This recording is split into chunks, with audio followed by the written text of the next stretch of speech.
Hi guys, અત્યારે ઉનાળાની શરૂઆત છે અને સરસ કાચી કેરી આવે છે. તો કેરીની આપણે ચટણી ના બનાવીએ અને એ ન ખાઈએ તો ખરેખર કંઈ ન ખાધું એવું કહી શકાય.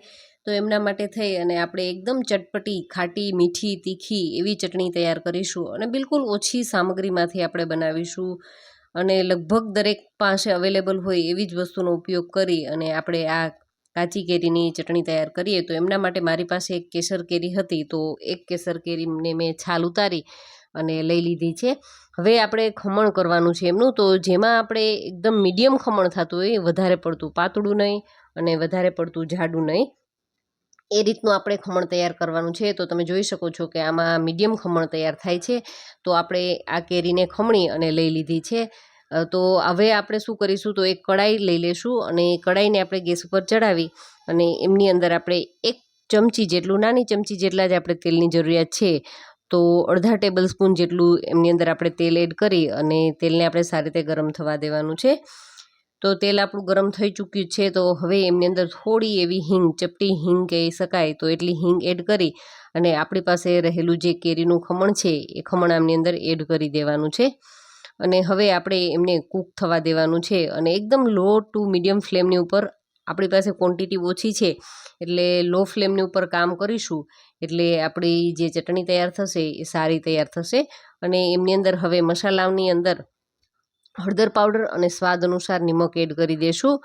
અને હવે આપણે આમને સારી રીતે કૂક થવા દેવાની છે અને એકદમ એ પારદર્શક ન થાય ત્યાં સુધી આપણે કૂક કરવાની છે. તો આપણે એમને લો ટુ મીડિયમ ફ્લેમ ઉપર આ રીતે કન્ટિન્યુ ચલાવીશું અને હવે આપણે એમને ચડવા દઈશું સારી રીતે. તો આ ચટણી આમ તો બનાવવી બિલકુલ જ આસાન છે અને તમે જોશો ને કે એકદમ ઝટપટ તૈયાર થઈ જશે.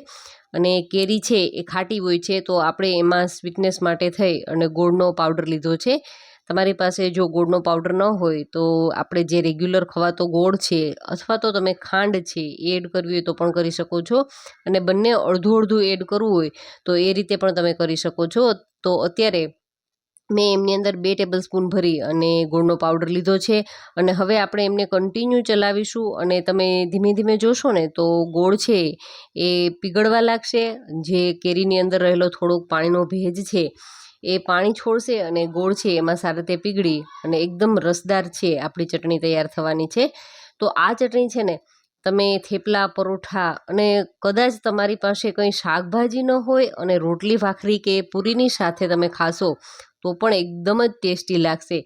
તો આ ચટણી છે તમે એકવાર ચોક્કસથી ટ્રાય કરજો. અને લગભગ મેં 2 થી 3 મિનિટ માટે આ રીતે કૂક કરી લીધી છે. અને હવે આપણે એમની અંદર મસાલા બે એડ કરવા છે, તો એમની પહેલાં 1 ટેબલ સ્પૂન ભરી અને પાણી એડ કરી દેવાનું છે, જેથી કરી અને આપણે જે લાલ મરચું પાવડરને એ એડ કરીએ તો એ બળી ન જાય. તો બસ 1 ચમચી જેટલું પાણી એડ કરી અને થોડાક એમની અંદર આપણે કલોંજી સીડ્સ એડ કરીશું. એટલે અડધી ટીસ્પૂન જેટલા કલોંજી સીડ્સ એડ કર્યા છે. અને તમારી પાસે જો ન હોય તો એ બિલકુલ ઓપ્શનલ છે, કોઈ જરૂરિયાત નથી એડ કરવાની, એમના વગર પણ એટલી ટેસ્ટી લાગશે. અને અડધી ટીસ્પૂન જેટલું આપણે લાલ મરચું પાવડર એડ કર્યો છે. તમે કાશ્મીરી લાલ મરચું યુઝ કરતા હોય તો થોડીક વધારે તમે કરી શકો છો, તો એમનો કલર પણ એકદમ સરસ લાલ આવશે. તો હવે બસ માત્ર આ મસાલાને અને આપણે જે થોડું ઘણું પાણી એડ કર્યું છે એમને હળવું એવું બળવા દેવાની જરૂરિયાત છે. તો બસ 1 થી 2 મિનિટ માટે આ રીતે તમે ચલાવશો તો ધીમે ધીમે તમે જોશો તો આપણી ચટણી છે એ ઘટ થવા લાગશે.